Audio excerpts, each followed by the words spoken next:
All right, everyone, it's JD Asajan. Welcome to another episode of Fortune Builders TV. As always, Dave Lupica behind the camera, getting things captured correctly.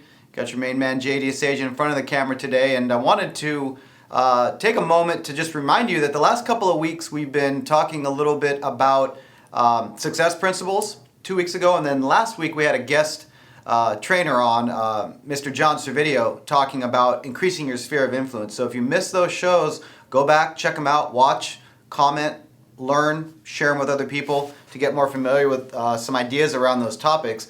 This week's show, I decided to shift gears a little bit and actually go into the vault of the Suggest a Show section of this website and pull a theme from a couple of different requests. So Mr. Wilson and Mr. Rivera had commented about organization, office systems and organization, and there are thousands of things that we could talk about on that topic, and thousands of things that we've implemented over the course of the last decade in our businesses. What I thought I'd boil today's show down to is just specifically filing organization, and specifically even more to our real estate side of the business. So what you're going to learn by listening to me present over the next couple of minutes and hopefully taking notes is how to get more organized in your real estate business. And what I'm going to talk about is organizing paperwork with your real estate business. Now, if you saw the technology show a few weeks ago, there are so many things we can do on the tech side, but we can never 100% eliminate paperwork. So what we do very simply, well, it's not very simply, I shouldn't say that. What we do to organize our paperwork is we create two separate folder systems for each property. So when we buy a property, we create two separate folder systems, and I actually have copies of them right here. And we have two versions of our folder filing system for each property that we own. We have what's called our master, which as you can see is pretty thick, and we have what's called our monthly folder, which is a little bit thinner. Now, what we keep on our master, there's a couple of things that we do, and the reasons why we create two folders is because the master folder for our property has the pertinent documents that go into the acquisition, that go into the analysis, that go into the sale when you go to sell it. So it has all the numbers and things related to the purchase of a property. Now, you can create your folders the way you want them, depending on the documents that you're consistently using with your transactions. You know, the acquisition documents, the analysis documents, title documents, escrow documents, closing statement when you buy it. Then there's a closing statement when you sell it. So, there's a dozen or so, 15 or so different folders in just this master. And that goes in one filing cabinet. And then we have our monthly.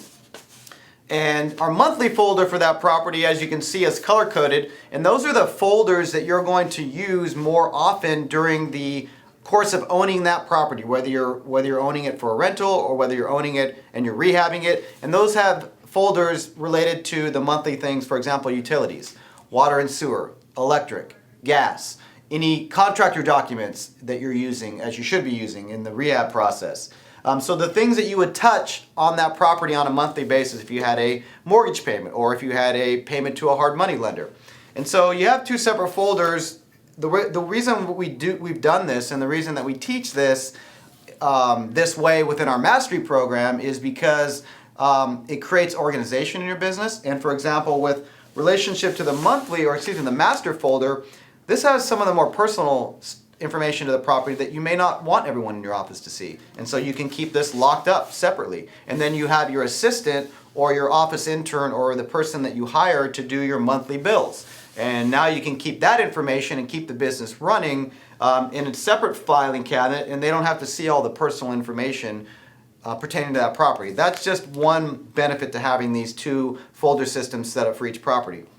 It's a very good way to keep your paperwork organized. That way, at any given time when you want to look for a document, assuming it's filed right and you've created it properly, you can go right to the folder that you need to get that information. And a couple of things that, obviously, this can all be done online too, and you should organize your online information that way as well.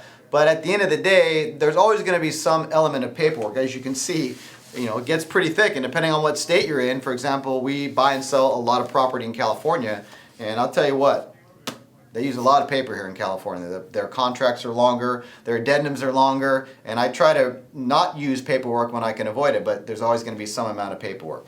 Okay, so that's the folder system, the master folder and the monthly folder, and we color code them as well, pertaining to the different monthly folders that we would want to get to. So that's the information that I wanted to teach just on this topic. I'll break down some other technology, or excuse me, some other organizational pieces within our business, but I wanted to focus just on our folder system, just for our real estate business, and show you how that works. All right, so our next section is our deal or no deal. Deal or no deal? All right, so deal or no deal this week is setting goals, setting outcomes, and should you do it or should you not do it, and how could you do it in relationship to the topic that we just talked about? Well, let's break it down. So if you have a goal this year, we just finished the first quarter of 2013. If your goal between now and the end of the year is to buy 5 houses, create 10 of these. Create 10 of both of these, blank. Right? Because you haven't bought the properties yet, but create them.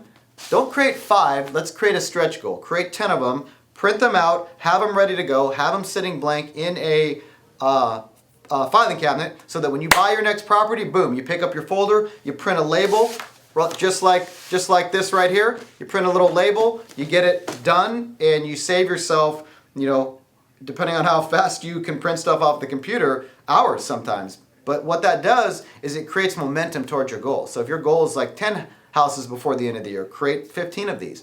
Now you've saved yourself time, you've started a process of your goal setting, and you've created momentum in your business. All right? So deal or no deal, having goals and outcomes, and doing things to help you achieve them versus not, well, come on, I think we know the answer to that. Set goals and set outcomes. Last section is our quote of the week. Quote of the week. All right, so our quote of the week is right in line with what I just talked about with outcomes and goals. This is a good one. If one does not know to which port one is sailing, no wind is favorable. Let that one sink in. If one does not know to which port one is sailing, no wind is favorable. Lucius Annaeus Seneca. I'm probably butchering that name, but I'm not great with pronunciations. Good quote, great quote, fantastic quote actually, and it's interesting because think of goals and outcomes as like kind of a GPS of life. And you think about it, if you get in your car or you get in a boat and you don't know where you're going, you don't know what port you're going to, or you don't know where you're driving to in your car, what's going to happen? Well, it's going to take you longer to get to where you're going because you don't know where you're going. You're going to get lost because you don't have any idea where you are going or why you're getting there. It's going to take more work because you don't have a compass of where you're going. But if you get in your car and you know where you're going, now you can point your car in that direction. Or if you're in a boat, for example, as the quote I just read, now you've got a way to point yourself. And that's what goals really are. And they're moving targets. So set outcomes, set goals. Use the organization in your business in all different areas to help you achieve those goals. Why would you just print one set of these for your next property? Print as many as you feel you're going to need this year for your goals, and then go out and accomplish them. All right, so I hope you enjoyed the show. Do me a favor. Below this show, share with me one of your goals this year. Share with us one of your goals this year. Put it out there in the universe and see if it doesn't make it a little more tangible and make you work a little bit harder towards achieving that. As always, appreciate you watching. Fortune Builders TV. I look forward to seeing you next week. Have a great week.